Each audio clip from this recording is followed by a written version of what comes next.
pain isn't really your problem. In fact, it's a solution.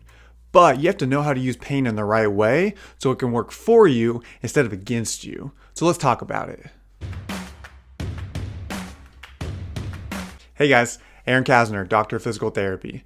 Today we're going to talk about pain and how you should be using it versus how we've been taught to use it or fear it, honestly. Pain shouldn't be something we fear, but in a way, something we kind of encourage. But it has to be done in the right way. So first, let's talk about what pain is and what its purpose is. So pain is merely a response from the brain to say, hey, check this out. So for instance, if you have back pain, your brain's just sending you a signal to say, hey, something just changed in your back. Maybe you should look at it. Maybe you should figure out what's causing this change just in case it's harmful for you. Now, when we have pain, it doesn't always mean we have an injury. We could, but not always, right? I'm sure there's been a time where you've had pain and you knew you weren't injured. Maybe you were running, or maybe you were working out, or maybe you just had a little bit more stress, so you had a flare up and you had some pain, but you knew that you hadn't caused any real damage to your body, okay? So remember that pain isn't something that's necessarily an injury, but instead, it's something that's showing you that there's a part of your body that has changed. Now, it could have changed with pressure, it could change with movement, it can change with temperature, chemical changes like inflammation, things like that. Now, just because pain doesn't indicate 100% injury doesn't mean that you don't have an injury. So if you have any cause of concern and you wonder if you are injured, go see a healthcare professional. Go see your primary care. Go see a orthopedic. Go see a physical therapist. Go see somebody to let you know what, it's okay if you have some pain with this. You're not damaging anything. Because we don't want that. We don't want to cause or create a bigger problem than what's already there. So this is more about pain that we know isn't dangerous. We know that it's not making something worse. So that's all that pain is. It's just a signal from your brain to say, hey, something's changed. Take a look at it. Let's figure it out. So we can use change in a positive way, right?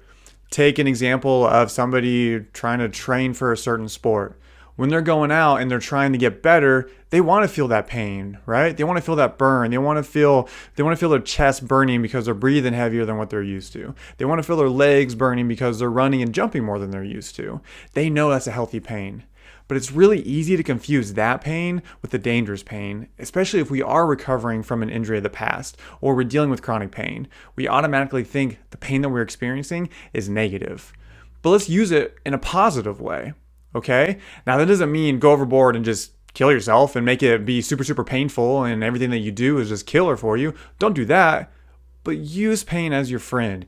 Use it as something that you can tell that you're doing more than what you've done in the past. So let's set another example with it. If you have pain going up or down the stairs, that doesn't mean just run up the stairs and well, it's going to push you all this pain because pain's just in my head, like Aaron said, right? No, pain's not in your head. It's a mechanism of your body to try to protect you. But sometimes it's overprotective. So we don't need it to be overprotective. We need it to work for us. So instead, I want you to flirt with the pain a little bit. Go into some pain enough where it's just a healthy increase. And then if it keeps going up, you stop. A lot of the times though, once you've created a new change in your body and your brain realizes that it's not unhealthy, that it'll allow you to keep going and the pain will actually go down a little bit. So you need to flirt with the pain a little bit, but don't marry it. Don't jump right into it and say, this pain is everything that I need. This pain is what I want.